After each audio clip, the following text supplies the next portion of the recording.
Terrace Television, and we have, of course, Alan Heath, a regular on this channel, the scourge of those who would put a caustic slant on history, and the writer of letters to that esteemed publication from Newcastle upon Tyne, known as the Viz magazine. This is on this corner of the table. This being the table. On this corner we have the back of Sophie's head, but behind that we have Lord Moggy. Yeah. And he is giving a karate lesson to my daughter, which she's now seeming to put into effect at his expense. I thought you were teaching her to block. You're not doing much blocking. Punching me. She's punching me and I'm getting pulverised to a pulp. I've got to be saved from some kind of girls, ones that don't bruise easily.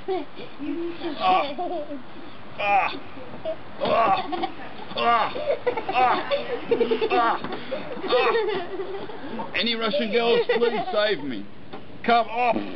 Well, they're not rushing in. Or Polish ones. Fools rushing where wise men fear to tread. Anyway, here we go. This is the terrace. We had a nice party here today. That's my umbrellas are now tied up. Ooh, vicious now. Swap. I'm gonna watch you now. She's vicious. Midsummer Night. I mean, it was yesterday. Was it really? Is this the longest day then? Yeah. Okay, it's starting to feel that way. Yeah, D-Day. I used to correspond with somebody called D-Day on one of the Usenet groups. I think his name was David Day. Anyway, I've got this. The camera's still on a gorilla pod, which means I'm getting a lot more steady shots than I would be otherwise. Apart from anything else, I can use two hands on it and sort of do all the panning and everything. When I was in Zelo. What's that then, Zelo? Zelo, it's a place in Germany. Okay. It's 80 kilometres to the east of Berlin. It's a big battle there in 1945. Right. And I met this Finnish gentleman and his wife, and his poor wife was dragged around the battlefields with us, so we were really fascinated, and I felt really sorry for her, but at the same time I thought, well, he's scored, hasn't he, really? He's done really well. He's got this woman who doesn't mind being dragged around battlefields, speaking to some funny British guy, rabbiting on about tanks and strategy and high ground and things like this, and concentrated fire, and how not to advance over a swamp, and she's putting up with it. I was thinking, where can I find a woman like that? Well, Alan, this is going on YouTube, so what I would suggest is, now we'll turn the camera on to me, any women that want to take up Alan's offer of being dragged around battlefields, okay, and putting up with talking to Englishmen. What was the other thing? I don't mind, as long as she spoke English very well, the person spoke, being dragged around battlefields, talking about battlefields, knowing about the strategy involved in the battle is one thing. The weapons used is interesting, but above all, the effect the weapons have on the battlefield. Okay, so in short, any history geek ladies out there, any particular age? Yeah, around 35. Around about 35. Yeah. Okay, but tall, because I like tall girls. He likes tall girls. Now, tall girls, okay? Not what you think he said, or might have thought if you've got a rude mind, which I hope none of my viewers have.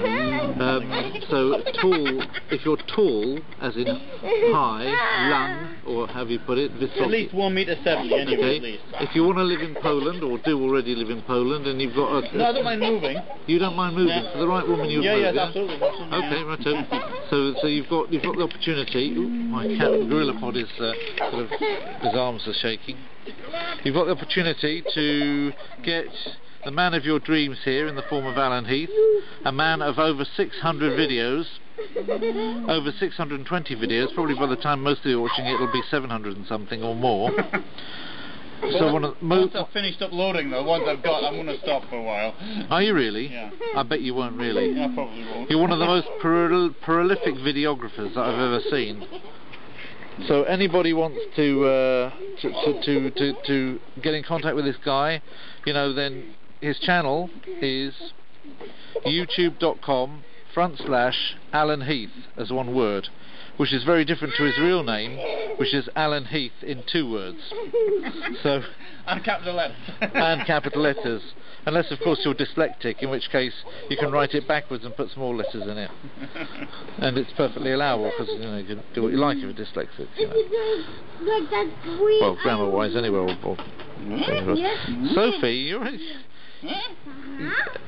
See? You gotta be good. Yeah. What the hell is going on at this end of the table?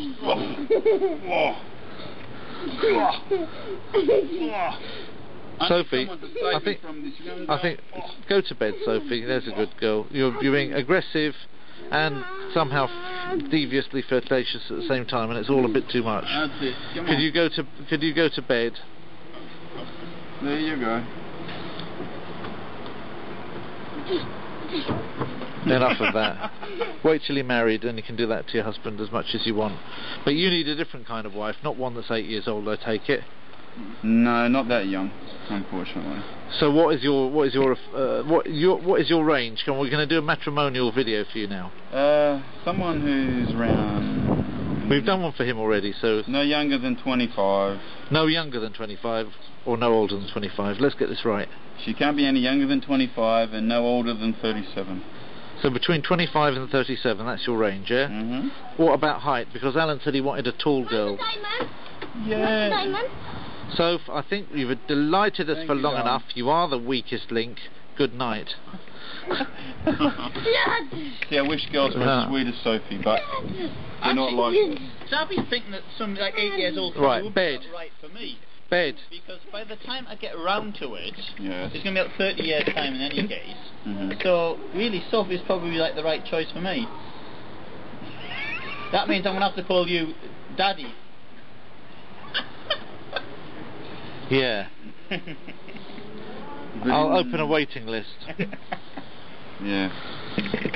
So, getting back to Mr. Huliganov's comments of how old is the range, 25 to 35. well, I'm not doing this as Huliganov. You know, when I'm doing, look, get it right.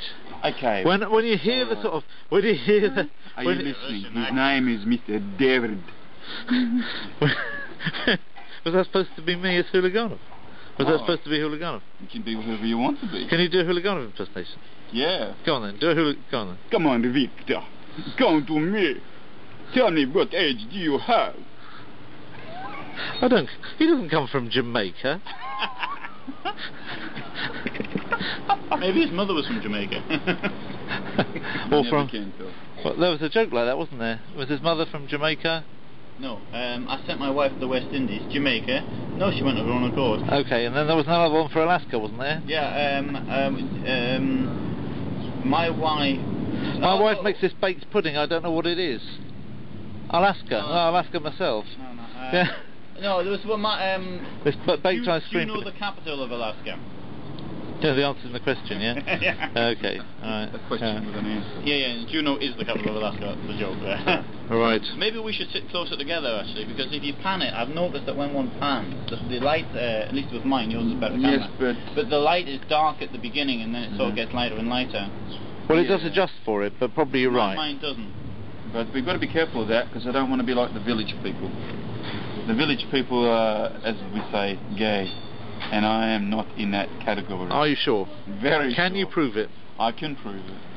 Can you? Can. I don't think there's anything wrong with being gay. I mean, I'm often quite happy myself after a few drinks. Yeah, the problem is being homosexual.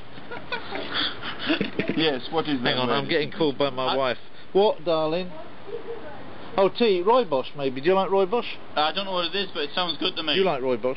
Yes. Yeah, I do. So It's far, great. it sounds It's good. great. I know what it is. It's utterly great. I've got some at home, and I'd just like to point out there's a company in Germany called Impact who does this really good rooibos, and it comes packaged by Alupac from Germany and Switzerland in these little aluminium opening things, which is very good packaging, and I do thoroughly recommend the tea. Sounds good. Okay, and where can you read more about that?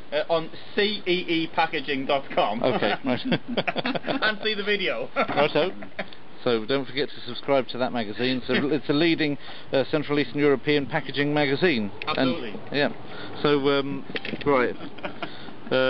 So we were getting back to this. Remember, you started to call me Victor when I'm doing it as Uncle Davey. Yeah. So you got to work out when I'm doing it as Victor. You'll know because I kind of look like this.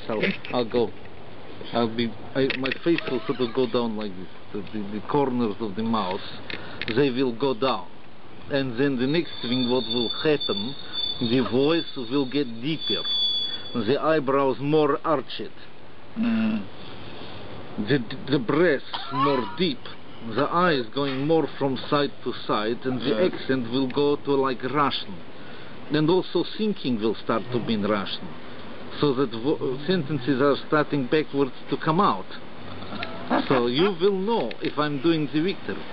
But I try to now undo this, push your face back into normal again. But before you go, Victor, yes? Do you believe the Russians are the better lovers or Polish? One thing I know, we're going to win the final. I don't care about what is better, a Russian lover or Polish lover. What I know is Poland is unfortunately going home, and we are going to final. Okay. I understand. Right. Rozumiem. Понимаю. Rozumiem. That's Polish. Right. You speak Polish? Yeah. And Russian? Better Polish. Okay. Right. So this interview's not really moving forward all that well, because I was going to ask you whether you wanted a taller woman or a shorter woman. As for a taller woman, probably about the same height as me.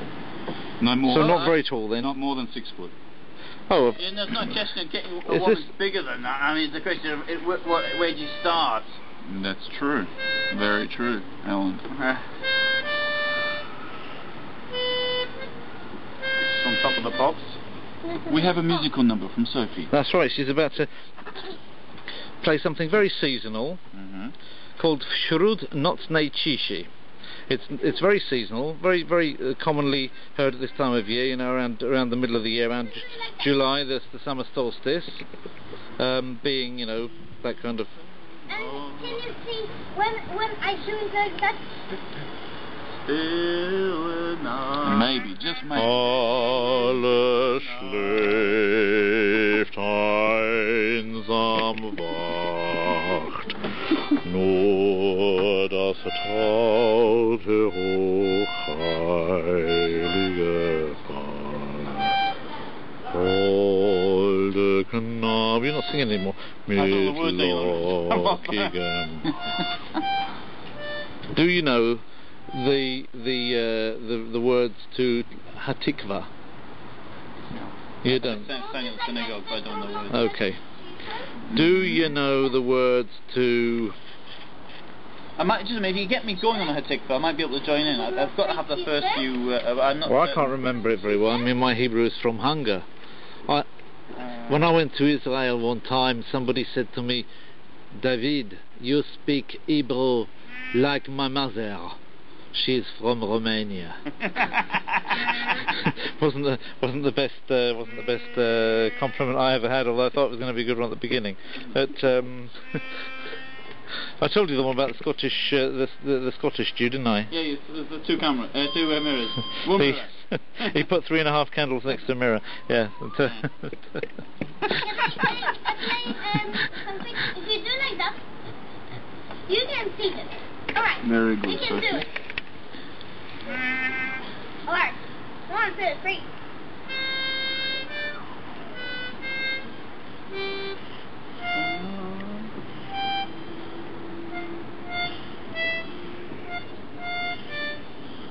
Zapomniałam słowa. Wśród nocnej ciszy głos się rozchodzi. You got to sing through your nose in Polish. You got to sing through your nose. The best thing is if you're trying to sing in Polish, is actually to put your fingers over your nose like that, because anybody who's not actually of Polish parentage can't get as nasal as you need to be to sing in Polish properly. So if you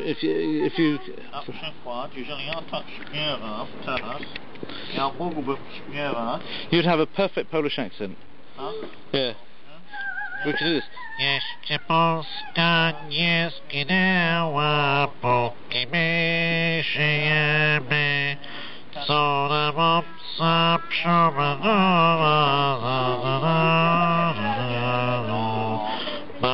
Masz Dąbrowski, ziemię boskie Dąbrowskie, za twoim przewodem włóżmy się za rozem.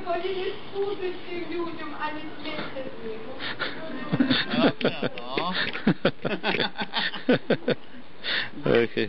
Unfortunately, singing is not taught in Polish schools, so it is incredibly nasal when they perform anything. Okay. Alright? Okay. Try it then.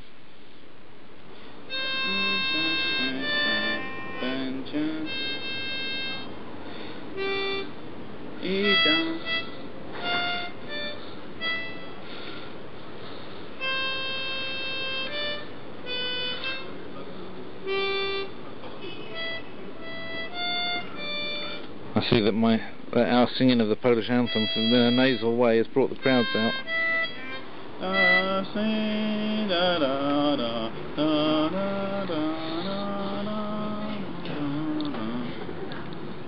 Can I get this, please?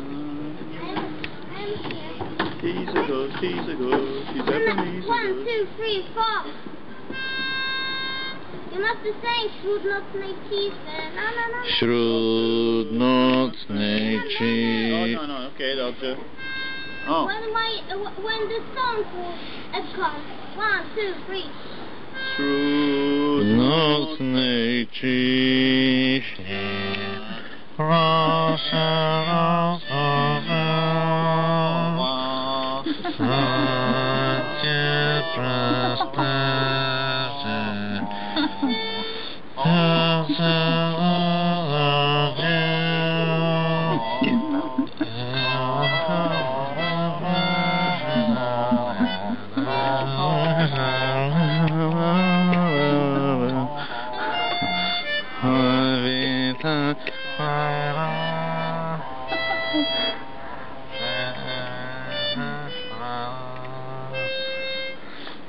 There's my wife taking bits off the Dracaena, or fluffing up a bit. Now your turn! Now it's my turn, is it? Do you want me to... That's a minor key. Vlas Kotek Napotek is played in a major key. Kotek Napotek? Pierwszy Kotkin Zapotki. Oh, I've got a song like that. Have you? Yeah, it's got similar wording to it. What's that then? Rex, ty jesteś psem. Wiesz, czy o to... I can start again from the beginning if you want. Go on then. This is really like the song that's like Julio Iglesias. Right. Rex, ty jesteś psem. Wiesz, że o tobie wiem. Dzięki tobie nie ma chorób. Dzięki tobie są więcej psów. Felix, ty jesteś kotem. Mieszkasz pod naszym płotem. Blokiem. Kiedy głodny mówisz miał i Rex. How? How? Very good. Very good. Yeah, I wrote that one. Joe Becker would enjoy that. I've got Disco and Dorohusk as well. Oh yeah, well that's yours, isn't it? Disco and I wrote Dorohusk. that one, yeah. You wrote that. And have you actually got it on YouTube? No. Because you should put it up on YouTube. What, singing? I need some accompanying amusement though. That music, that's the trouble. Alright then. When I was on the telly and I did it, they actually tried to do it. They said they'd arrange it for me. They give me less than 5 minutes to prepare it, which less than 5 minutes preparation for a song which actually lasts 8.5 minutes. It's ridiculous. Not exactly the done thing. Yeah, well that's typical television. At least on YouTube people do things in a civilised manner. You too. We say good night. Remember me. Stay on the same key, darling.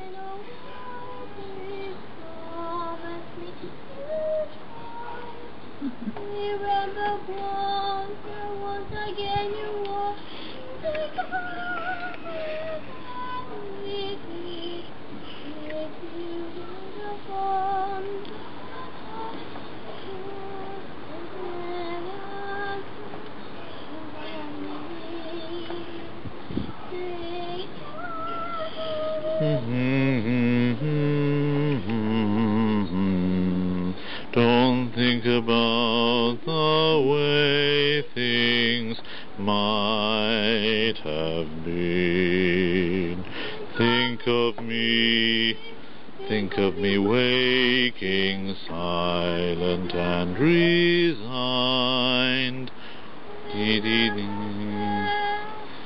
Trying to hold you for this my life. You promised me that I could understand. Using my life as my sleeping. That I could avoid nothing. When I don't think. Oh, the cat's back. No, and now bravo, bravo. Go on then, finish it then. You bravo, bravo. Bravo, bravo. Bravo, bravo. Long ago, la la la la la la la la la la la. I cannot remember. I can't remember.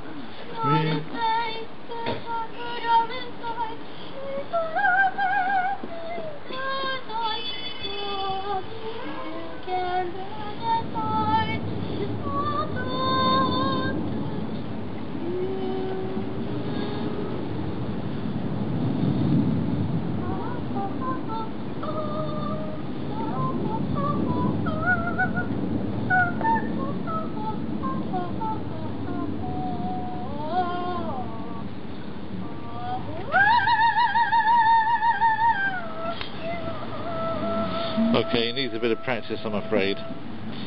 Thank you, well done. There. Almost there. Almost there. Prawie robię dużą różnicę, but it's nearly there, yeah. Just needs an audience now. Yeah. Okay. Now, your turn to sing something. Me? Okay, let's get you back in singing again. What should I sing? Probably nothing. I need some kind of backing music and backing voice. Okay, Well, that's alright. Just tell us what you want to sing and I'll give you the backing music. We'll produce the backing music and you take the lead. Yeah, let's have a look. Don't know any. Alan. Two Alan. little boys had three little toys. Each had a wooden horse. Each summer's day gaily they'd play, not that kind of gay, warriors both of course. One little chap then had a mishap, broke off his horse's head, wept for his toy and cried with joy when his young playmate said, "Do you think I would leave you crying when there's room on my horse for two? Climb aboard, Jack, we'll soon be flying. We can go just as fast with two. When we grow up we'll both be soldiers and our horses will not be toys. Do you think, Joe, that we'll remember when we were two little boys? Long years passed, war came so fast, gaily they marched away." Still gay after all these years. In the March crowd, wounded and dying lay. Up went a shout, "Oi!" A horse rushes out from the ranks so blue. maybe this is a bit about the March crowd. And in the March crowd, No, it's something. Came a voice he knew. Yeah. "Did you think I would leave you dying when there's room on my horse for two? Climb up here, Joe, we'll soon be flying back to the ranks so blue. Do you know, Joe, I'm all a-tremble. Perhaps it's the battle's noise, but I think it's 'cause we remember when we were two little boys."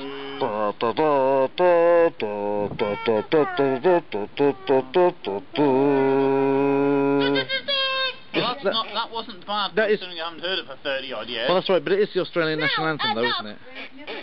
Wonder where the dog says. I mean, it is the. No, there's the. Hey, push. He loves to stand the It's Pushkin. Pushkin wanted to know what was going on. He wanted to come out and show respect for Australia when we sang the Australian national anthem. Very good. So that was very good. Now he's going to have a shit in the yucca plant. I'm getting you, baby. Right. Okay. Oh, that's very nice. It's nice stuff, this one. Yes, Bengali. Yeah, I remember you. He's in the films. He's in lots of films. It's one of the most filmed cats in the world. He's the lassie of cats. Dad, you know he has a girl, a girlfriend, and he wants to Marry her. marry her. Well, I don't know. That other cat may not be a Protestant. Now, another song. He's bad as well. Another song. Yes. What do you want now? What do you want Well, now? Remy Fassorati, So, a deer, a female deer, ray, a drop of golden sun. Me a name I call myself, far a long, long way to run. So a needle pulling thread, la, not to follow so. Tea, a drink with jam and bread, that will bring us back to dough. A deer, a female deer, ray, a drop of golden sun. Me a name I call myself, far a long, long way to run. So a needle pulling thread, la, note that follow so. Tea, where's the tea? A drink with jam and bread, as it bring us back to dough, I etc. just realised what that song means. What does it mean? A doe, a deer, is a female deer. Tea is a drink you have with jam and bread. So it's something you use with needle and thread. I just realised now. How old are you, Alan? 46. That is amazing. You must be the oldest. This is going in the Guinness Book of Records as the longest time it's taken anybody to get the joke of that song. I believe it. And you knew it by heart as well. Well,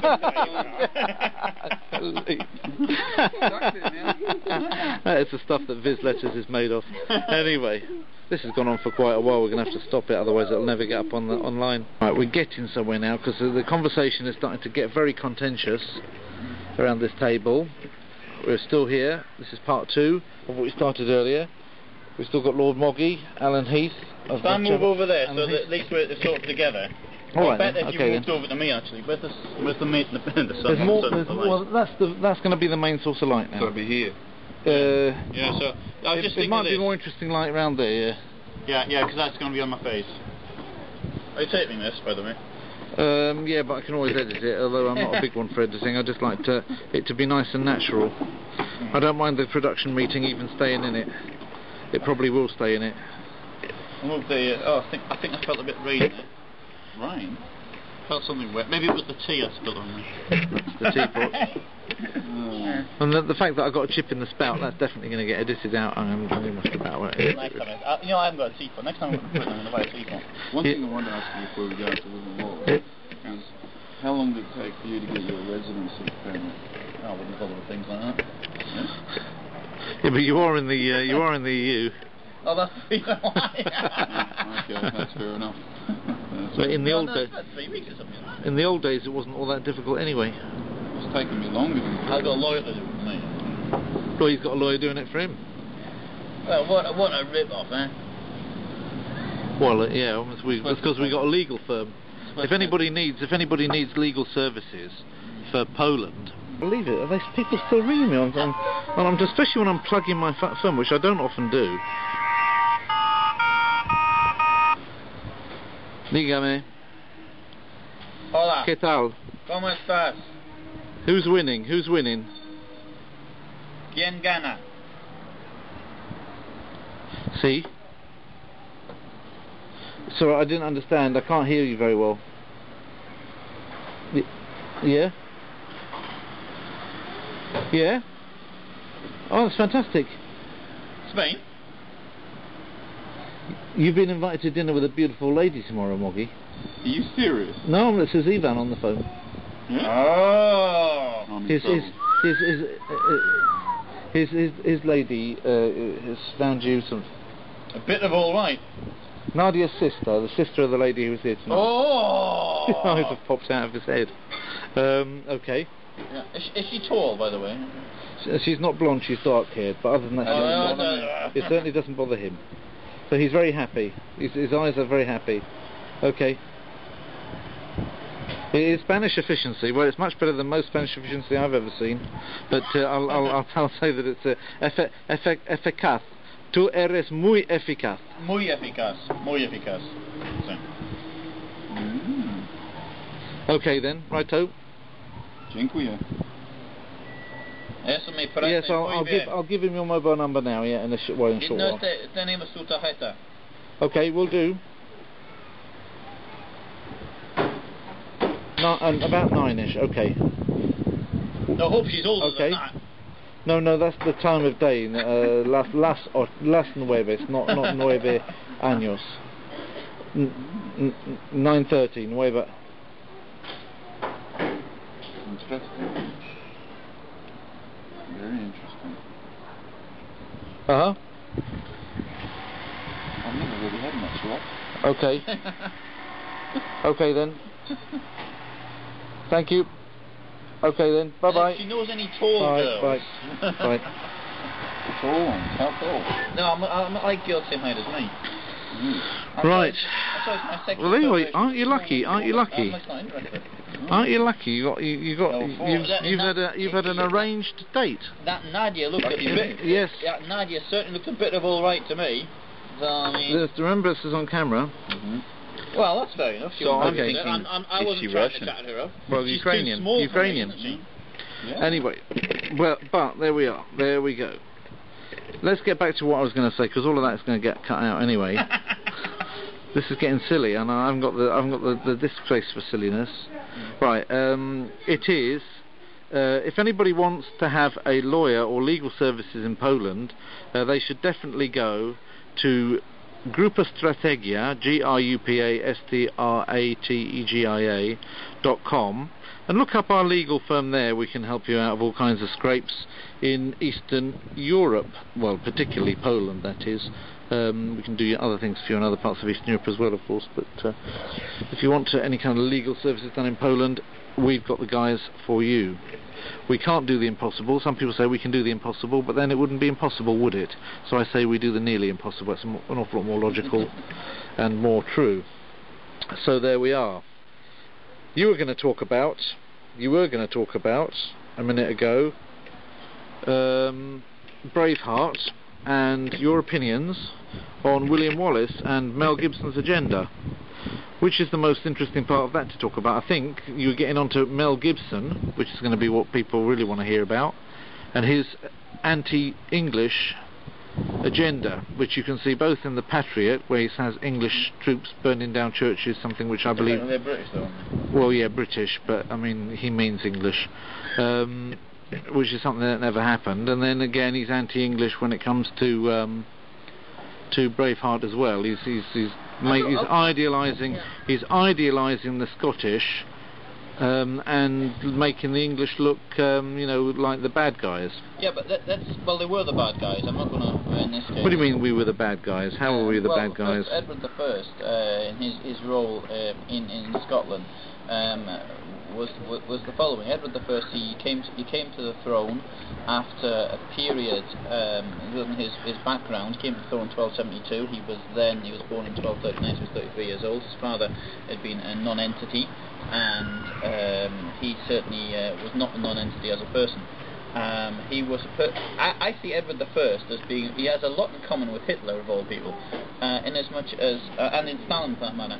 Edward I was extremely brutal, but after the death of his wife, Eleanor, he went absolutely... This was never Eleanor of Aquitaine, was it? No, that was a lot earlier. That was 100 years earlier. Okay. Eleanor of Aquitaine was in fact his grandmother. Okay. Great-grandmother, sorry. Because she was played by Jane Lapotaire, and I fancied her as a boy. I don't know her, but okay. yeah. But Eleanor of Aquitaine, I actually feel a certain closeness to Eleanor. She's got something. And Berengaria of Navarre was played by Zoe Wanamaker. Don't know that is either. And I've got her autograph. Oh, really? Yeah. And that was Sam Wanamaker's daughter, or still is his daughter. I'm not sure that Sam Wanamaker's still alive though, is he? Not sure. No, not sure. If he is, and I said he wasn't, then my apologies. So what we have with Edward? So Edward, he's. But Zoe Wanamaker, of course, now is in the Harry Potter films. Was one of the teachers in Hogwarts. But carry on with Edward the Confessor. So anyway, Edward's got an imperialist. Is Edward? It's Edward the Confessor. But no. We're talking about a very different. Edward the First. Yes, Longshank. Edward the Confessor was like Edward the Zero, because he came before. Because we started counting again from 1066. And this meant that anybody, so if you had an Ethelred, for example, it would be Ethelred, wouldn't be Ethelred the Second, it'd be Ethelred the First. That's not fair. Yeah, it's unfair on the first one. Like, so if you have another Alfred, it's the same thing goes. Now, the only name that repeated itself afterwards was William. Was Edward. No, there was no Williams before then either. What about William Rufus? William Rufus was William the Second. He was William II. Yeah, 1087 it was 1100. And so, what about William of Normandy? William of Normandy, that was his father, who was the born in 1020. Guillaume le Conquérant. Le Conquérant. Conquérant. So what gave Edward I the chance to be king? Edward instead of Balliol? No. Edward I wangled himself, or claimed to be the feudal overlord of Scotland. The problem was this: is that Scottish law on primogeniture is different. I beg your pardon? Primogeniture. I hope you're not getting rude here. This is probably going out before 9 o'clock in the evening. So basically, what came the law comes from tradition and all precedent in Anglo-Saxon law even today. So if you, for example, if you get a ruling, if a policeman arrests you for walking down the street with no clothes on, and you can say, well, no, just a minute, you have a look at Heath versus the Crown, 1862, that was allowed. The policeman will say, well, the courts will say, that's what happened, okay, fair enough, it's precedent. But in Poland, that doesn't work. Polish law is not based on precedent, it's based on whoever pays the biggest bribe. Now, coming back to this case... But oddly enough, they end up paying less to lawyers as a result of it. Oh, yeah, probably, yeah. Interesting. Yeah, because I mean it's all decided in any case who pays the judge the most money. So I mean it doesn't make any difference how well you argue it. Wow. Anyway, that apart, the now Scottish law, or Gaelic law, because similar things developed in Ireland, is based on two things, which is I've forgotten the name of it now, tannism or something, where it's not only the person with the best claim, but also the best man for the job. So let's supposing that King Alan has two sons. Because Alan is a Scottish name, isn't it? No, it's Norman. Norman? Yeah. Okay. King Alan has two sons. Now the first son is into doing normal things like chasing girls, sitting with his feet up in front of the television, eating a curry, and the second son is, I'll have some more to say, the second son is into, killing people and making war and making life generally miserable for everybody else. So he would be a better king, the second one. Now under the Anglo-Saxon law, the first one would be the king, whereas under this tannism system, the Gaelic system, the second one would be the king, because it was like the best man for the job. In fact, what happened was this: that King Alexander of Scotland died. He didn't have any heirs. It wasn't clear who the next one was going to be. Two turned up. One was Balliol, and the other one was no. The other one was his name now. And the Comyn, and even Robert the Bruce put forward a claim based on tannism. Edward turned up, and he said he got them to swear an oath of feudal loyalty.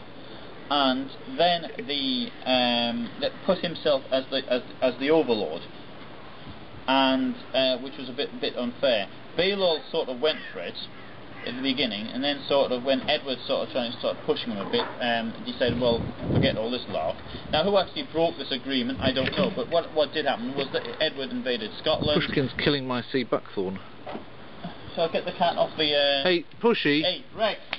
Rex. Hey, that's not on. That's my only male sea buckthorn. Right. And he massacred the population of Berwick, just showing what a swine he was, and then he cut his way through Scotland, killing off everybody here and there and everywhere. And certainly... Is that what gave the idea to Paul McCartney to make a song of the same title? Here and there and everywhere? Yeah. I don't know that one. I know Live and Let Die, which I can sing if you like. Okay. When you were young.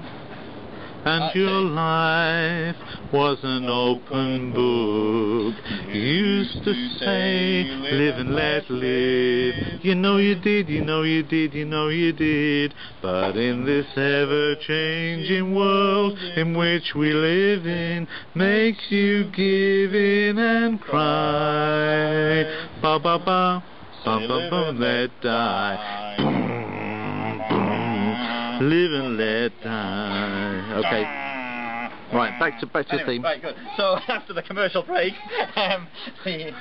so what you've got there is you've got this bad guy, Edward, and his treatment of the local population is such that it does lead to a lot of indignancy. I'm sure that bit in the film where you've got the English soldiers trying to have their way with his bit on the side, his wife, is certainly I'm certain that's the sort of thing that went on non-stop. Because the same claim was made in Rob Roy. Was it? Well, yes, because they had Rob Roy's wife, yeah, was also got raped in Rob Roy. I saw the movie. Did you? No.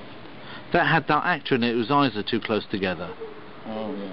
You know the one I mean. Tim was... What, you know the one that was in that... The Not guy... Blackadder. No, the guy with the... The guy... No, the guy that... whose eyes are... Tim Roth, is it?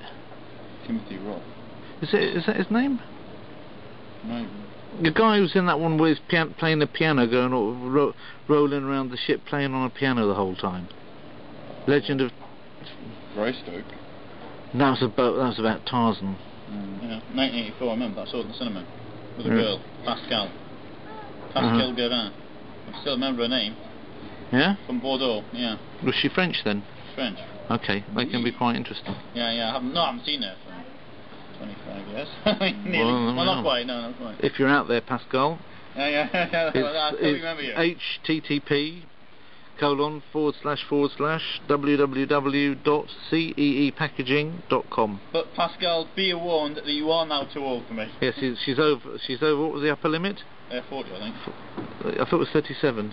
Yeah, it could be 37. Okay. Yeah, I might push it to 40. In her case. Dobry dzień. Конечно. Конечно. It done by past. Right. Oh. That's it. Oops, sorry. Right. Pleasure. Gonna join us? Sorry? Gonna join us? No. Присяды врышься? Yes. Do you want me to get out of the way then? Because you can't get past me. Yeah. Why don't I get up and... Yeah. Oh. Do you want to take that one then? And I'll go on the other end. But that is not going to work on the cat film. That's alright, it'll work. Yeah, it should. Because of the face. It will work on your face.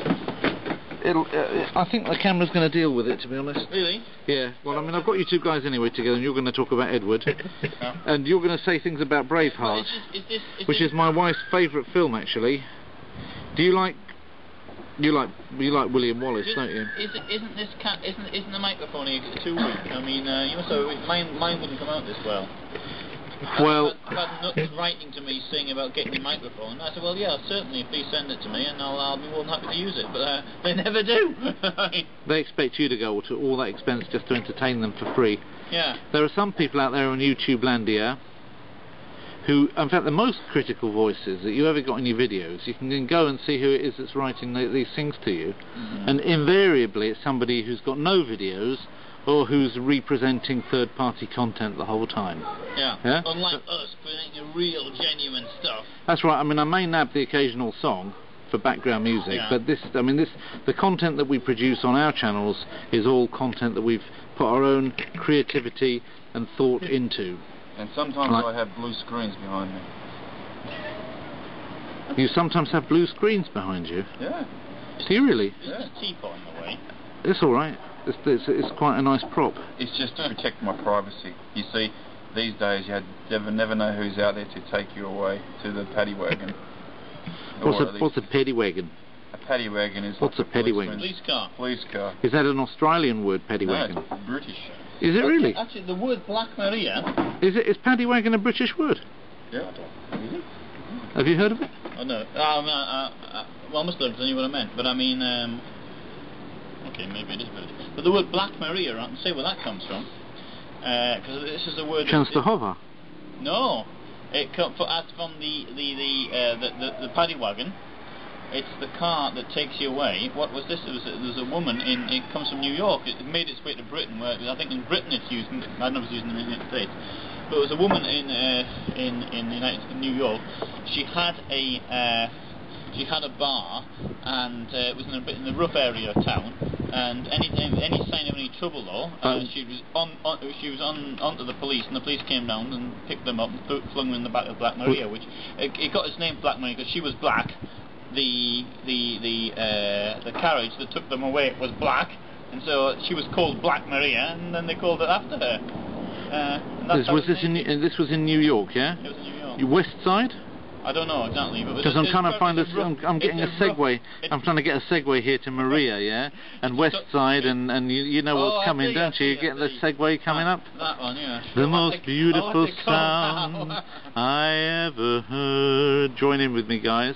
Maria, you must remember Maria, Maria, Maria, Maria, Maria, and suddenly that name will never be the same to me. Maria, when it's... Hang on. Sing it loud, and there's music. It's okay till 10 o'clock. I've got another...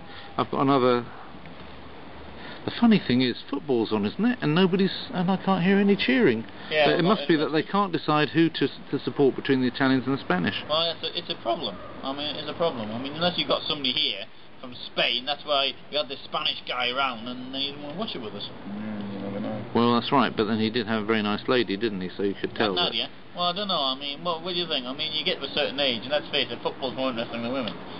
Speaking for myself. To be honest, I don't know what's more important. Football or women? Yeah. You don't know which is more important? Well, I think football. these days, I think it's more women. But then when you get older, it's possible it's the football. No, I think it's football. There's a Polish saying which is "Głodnemu chleb na myśli," which means the hungry man thinks about bread. Yeah. So if a person is sensu na donna, as the poet Joe Cocker, was it? Well, no, it wasn't Joe Cocker. Who was it? Was it Zucchero, that guy?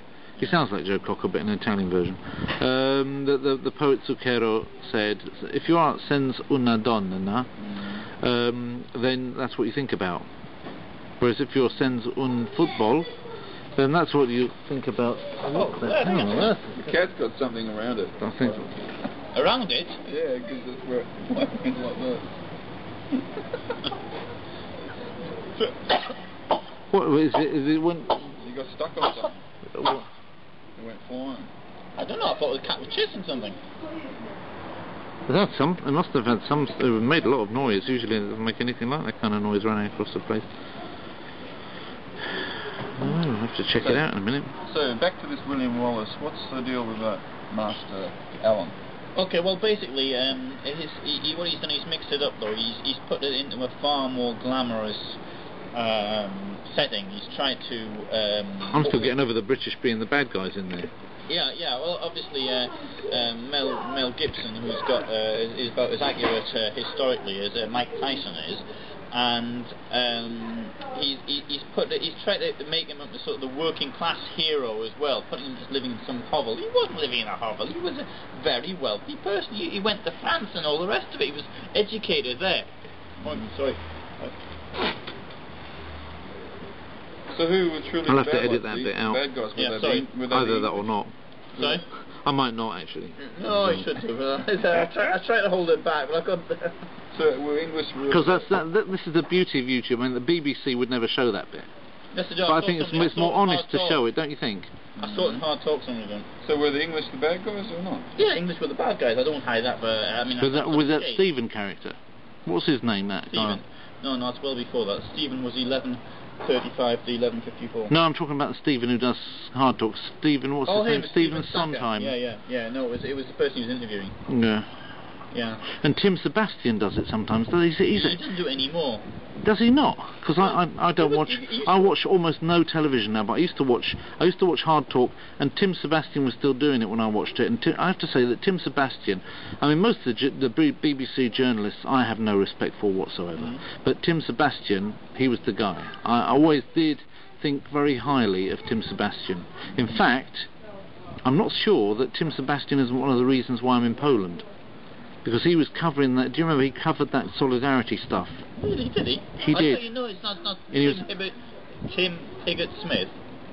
I don't know any Piglet Smiths. But there was some. He was at Tim. I'm sure that Tim Sebastian was out here in the 1980s in Poland, covering. You may be right, but I think it's Tim Pigott Smith. I'm pretty sure it's him. I'm pretty sure that Tim Sebastian was the main man on the ground as far as Poland was concerned during the change of the Polish Autumn and all that shit. And I think that was one of his reports. One of the first things that made me think about Poland seriously. Yeah. Yeah. Because before that, I probably didn't think of it at all. Yes. So anyway, Braveheart, William Wallace. So that's one thing we've got. Now be careful what you say, because my wife idolises that film. Sorry? You like William Wallace? Yes. Okay. So what you've got is for example, he's trying to put the working class hero, but this is I mean, in fact, if he hadn't been such an anti-Semite, he'd probably made him Jewish as well. So do you think that Mel Gibson is actually anti-Semitic then? Well, yeah, he is. I mean, let's face it. I mean, if you get yourself drunk and then do what he did, I mean, that's. I mean, I think you lose your ambitions when you're drunk, don't you? Really? So. And then what did he say then? Sugar tits. I mean, that's what he called the police officer who arrested them.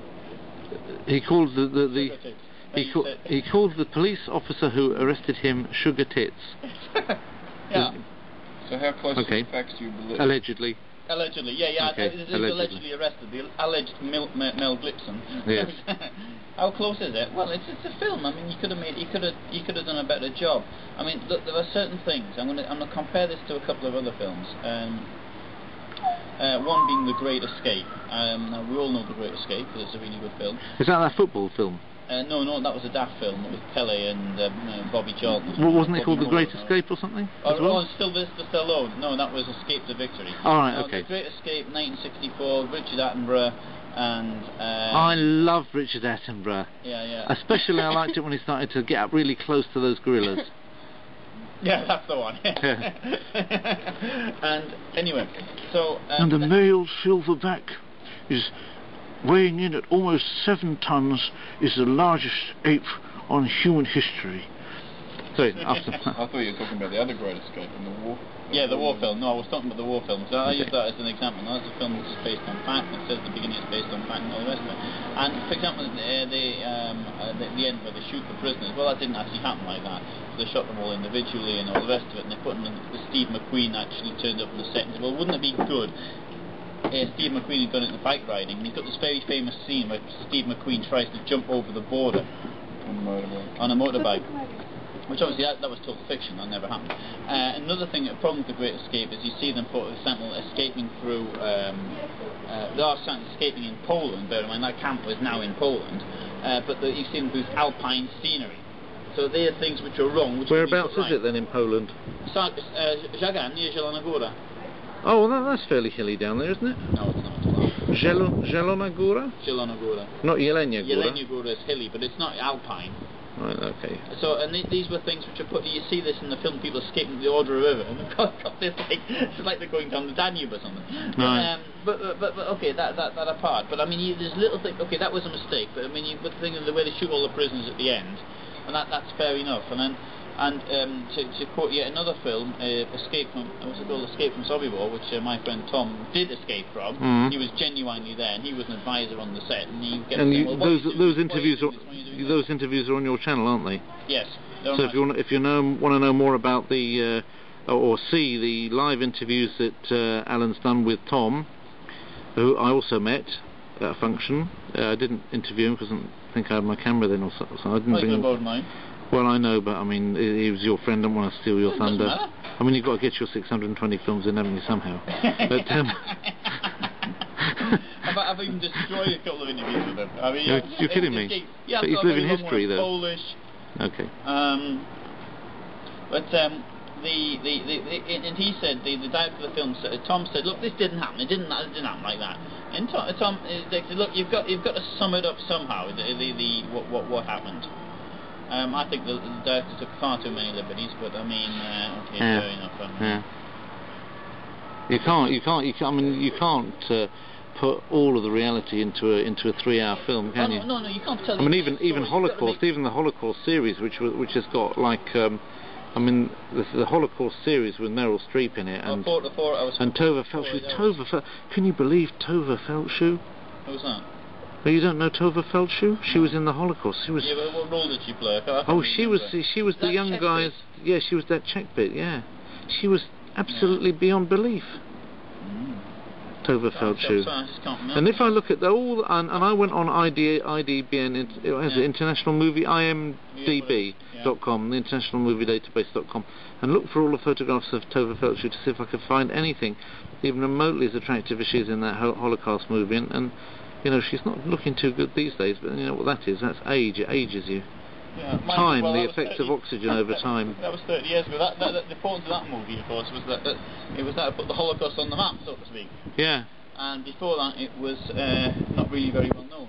And despite other things, but that was sort of the beginning. But it's a remarkable movie, though, isn't it? Don't you think it's a remarkable movie from a filming point of view? It's not shown anywhere near as often enough, don't you think? Well, I mean, I only saw it. I saw it the first time round. I didn't see it. In parts of it was censored, so I couldn't see it. Cause, I wouldn't really? Watch it. Yeah, I wouldn't watch it. Well, yeah. Who wouldn't let you watch it? She didn't want to watch it. No, this was 30 years ago. Yeah, but you weren't being allowed to watch it? No, well, she didn't want to watch it. But you're 47, aren't you? Yeah. Oh, I see. 46. Well, your wife then didn't want to watch it. Yeah, my wife didn't watch it. Okay. Well, maybe it was my kids. I can't remember. The government. I was thinking that the government was censored it or something. That's disgraceful. Yeah, no, it was Michael Bryan. But I must admit, my wife loved it. What? The Holocaust? No, the film of it, of course. She didn't enjoy it. Actually, she didn't participate in it. But she thought. Well, I mean, she was. She was very taken with the film, and we were, crying our eyes out through most of it. So I read the book Graham Greene's when I was in France. This is about 1990 or something like that. And I read it over the course of a weekend in Paris. But okay, it's a novel. And one of the things that was attacked for was the amount of coincidences and things like that. I remember that. But I mean, when I think about, well, fair enough. I mean, have you read Mila 18? No. I read part of it when I was at school. I read a couple of pages. I remember. I've never read it. I'm not really into novels. Well, this is it. You're actually a historian. You're into history, but an interesting thing is always to see how accurately actual history gets portrayed in novels, and because I mean, at the end of the day, the original novels weren't novels, were they? The original novels were actually attempts at doing historical accounts in which you gradually introduce more and more things like fictional accounts. If you look at something even like in Russia, for example, the first writing in Russian was actually Lives of Saints, which, while it wasn't actually historical, was presented as if it was historical fact, and also histories as well, like who owned this piece of land, who owned that piece of land, and how much they paid for the takeover the rights to fish in this fish pond, and things like that. Yeah, those were the beginnings of Russian literature, and also Slova o polku Igorevе, which was the epic tale about this battle. and gradually you start to come in, and obviously you get these guys, they're reading stuff like Byron, they're reading stuff like Defoe, and they're thinking, hey, we should reproduce this in Russian, and out come these books with, you know, romantic characters in them, and the Russian readership gets hold of these things and says, well, what are you telling us? I mean, this is all lies, yeah? Because they had no suspension of disbelief, they had no willing suspension of disbelief, because, you know, this kind of this conceit, if you like, literary conceit, had never actually been introduced to them at all. They were just presented with something, you know, for the first time that they'd been completely isolated from, you know, with romantic characters, which were completely fictional. Well, this is lies. You know, they didn't get the idea that they were being presented with, you know, something which is deliberately not true, and that they're supposed to understand what is true and what isn't true about it. So all of writing does start off with sort of things that are supposed to be true anyway, and then you gradually sort of, in sort of cahoots, as it were, with the reader, hopefully, you start to introduce things which are not literally true, but which are in some way anyway a reflection of truth, which can be even more true than the historical accounts in certain ways, and that's a way in which sort of art develops, I suppose, as on the back of what goes on in life, yeah. And so I'm sure that for you know, although historians have got to strip out that sort of stuff and get back to what really did happen, yeah. Surely it's also interesting to actually look at literature and art and things like that. I mean, we already start saying that you know, Braveheart wasn't a very accurate reflection necessarily of William Wallace, and that, but why not Miller 18? I don't know. I haven't seen that film. I'm not even sure it's ever been made into a film. But as a book, I wouldn't read it anyway. If it was a book. Sorry, if a novel, I wouldn't read it. You wouldn't read it. I started to read. There was somebody. I better be careful exactly how to put it, because it was given me as a gift. But have you read Zinger? No. Bashevitz Singer, the Warsaw Rider. Yeah. It's named after a street. Possibly. No, or so a sewing machine. Singera in the centre. No. I do not read fiction. You don't read fiction? No. At all? Hardly ever. I can't remember last time I read something fiction. I read a bit of Jackie Collins, sorry. Yeah, well, that's pulp, though, isn't it? Yeah, but that's probably pulp. true. I don't read pulp literature. So, yeah, but I mean, Mila 18 is on the pulpy side. Maybe that much is possibly the case. And it's also telling that it never became a film, as far as I'm aware. Mila 18, but it's very, very, it's actually quite gripping. That's actually quite interesting reading, I thought. The people, this was a bunker which was used by criminals, effectively, not criminals. I know it's hard to say what the word is. Black marketeers, free marketeers. These were people who had made money out of the ghetto. And bear in mind that for the overwhelming bulk of people, the ghetto was it was terrible, it was hell. But one or two people were able to say, hey, well, we'll adjust the new reality, we'll make some cash out of this. In the same way as in this country, as you had people who were able to do business and live well under socialism, but they failed to people make money. You get people making money and running drugs in prisons even. Yeah. So I mean, it may be better off being in prison and running a drug ring, and maybe okay. And then so these people, these characters there. But what happens then? The armed people turned up, with the guns, and they very quickly, the black marketeers, the free marketeers, whatever, the rich people, they had this rather flash bunker, came to an agreement with them, or maybe they were forced to come to an agreement with them. But it became the command bunker, and the command bunker means this is just really where Annie Leibovitz hung out, and he did his own thing, and he sat there and he issued. I don't know if you should orders not, because I mean these people actually fight us. But I mean Annie Leibovitz, I mean, you're trying to say that he wasn't a great hero? No, he is a great hero, absolutely. He's so very young, he's 23 years old when he died. He'd never had no military experience. He'd been a scout, so that's the only place he'd got any training from. Hashem Hatzer. He was. Are you saying that he hobnobbed with black marketeers? Yes, hobnob's probably not the right word. He forced them into well, forced it. They were probably forced into it because these people had guns, or maybe they came to. It may have been that they thought, well, look, we've got a bunker here. Okay, I've only got a few seconds left on the video, yeah. So I want to end with something strong. Do you think? Okay, do you think that the ending of it all in the Warsaw Ghetto, by giving them a taste of their own medicine, by giving them the by going out in a blaze of glory and shooting at the Germans, do you think that was a good thing to do, or do you think it was just like something where they just really